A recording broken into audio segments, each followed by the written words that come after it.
The city rose from the desert like a wound that refused to heal. All rust-colored concrete and half-finished towers bleeding dust into the sky. When Task Force Atlas crossed its outer perimeter at dawn, the air already tasted of sand and electricity. Red dust wasn't just a place, it was a pressure cooker, built by years of silence, corruption, and quiet disappearances. Captain Elias Ward felt it immediately as his boots hit the cracked asphalt. He saw the way civilians watched from behind shattered windows with eyes that didn't plead or fear, but calculated. It was the look of people who had already chosen sides long before foreign soldiers arrived. The mission briefing replayed in his mind like a bad conscience.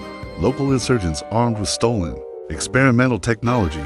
The objective: neutralize militia leadership and restore order. Simple words hiding a mess no satellite image could explain.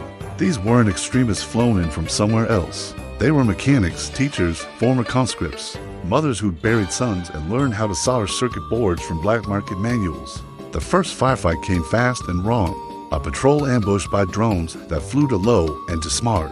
Civilian-made quadcopters retrofitted with military-grade optics and jury-rigged explosives. They struck with a precision that shouldn't have been possible without state-level resources. As Ward's team took cover, he noticed something that unsettled him more than the incoming fire. The drones avoided civilians perfectly, weaving between market stalls and alleys like they'd memorized the city's pulse. When the smoke cleared, the militia melted back into the maze of streets. Atlas realized they weren't fighting chaos. They were fighting a system, one that knew exactly who to hit and who to spare. The truth began to unravel in fragments as the days dragged on. Each operation revealed more contradictions. Weapons marked as stolen were actually manufactured, locally under government contracts.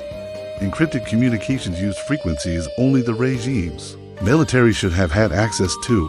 Safe houses were built into old civil defense bunkers, recently reopened and stocked.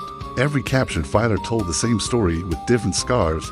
We didn't start this. They built us. They pointed not to some distant ideology, but to the ministry buildings still standing untouched in the city center, guarded by loyalists who never engaged the militia directly.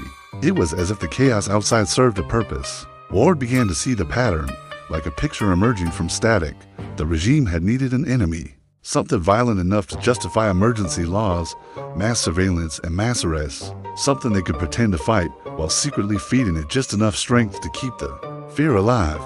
Red dust became that enemy, an underground militia born not from rebellion, but from manipulation. Civilians pushed until resistance was the only language left. The stolen tech wasn't stolen at all. It was leaked, filtered through corrupt officers and shell companies. It was a controlled burn meant to scorch the population into obedience, and Task Force Atlas was standing right in the middle of it, ordered to crush the very people the regime had weaponized. The moral fracture widened when Ward's team intercepted a live feed from inside a militia tunnel network. It showed civilians sheltering alongside fighters, sharing water, patching wounds. Children were learning to identify drone sounds the way kids elsewhere learned the names of birds. The realization hit hard. Every airstrike, every raid, every successful operation only validated the regime's narrative while burying the truth deeper, under rubble.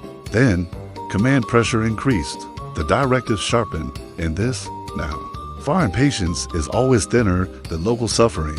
Ward was forced into a choice he hadn't trained for, one that no rule of engagement could ever cover.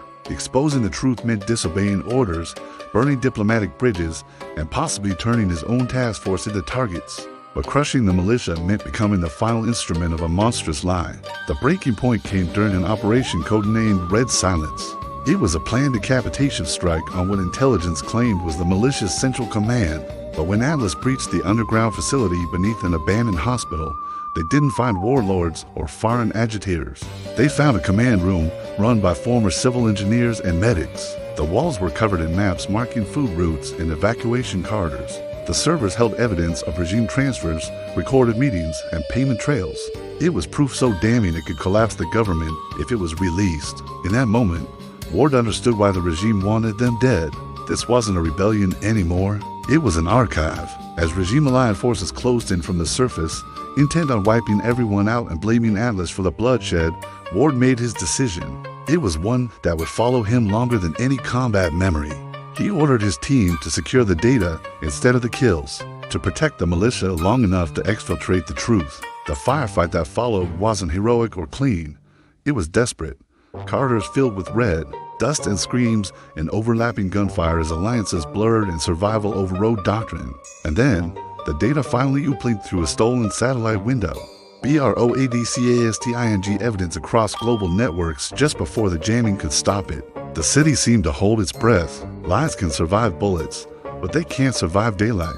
The aftermath was chaos on every channel. Regimes denied, allies scrambled, and protests ignited far beyond the desert.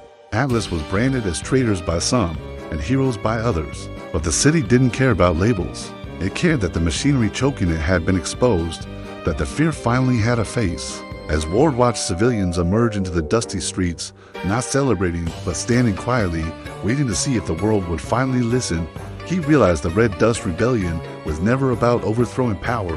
It was about forcing the truth into the open, even if it burned everyone involved. When Atlas finally pulled out under diplomatic firestorms and recall orders, Ward knew this mission would never be written correctly in any official history. Wars are easier to explain than choices, and the hardest battles aren't fought over territory, but over whether you become the weapon someone else designed, or the witness who breaks the cycle. Long after the dust settled, long after new headlines replaced old ones, the city remained, scarred but awake. It was a reminder that rebellion doesn't always start with ideology or violence. Sometimes, it starts when people realize the system hurting them is the same one claiming to protect them, and that the most dangerous thing they can do is refuse to stay silent. Thanks for watching.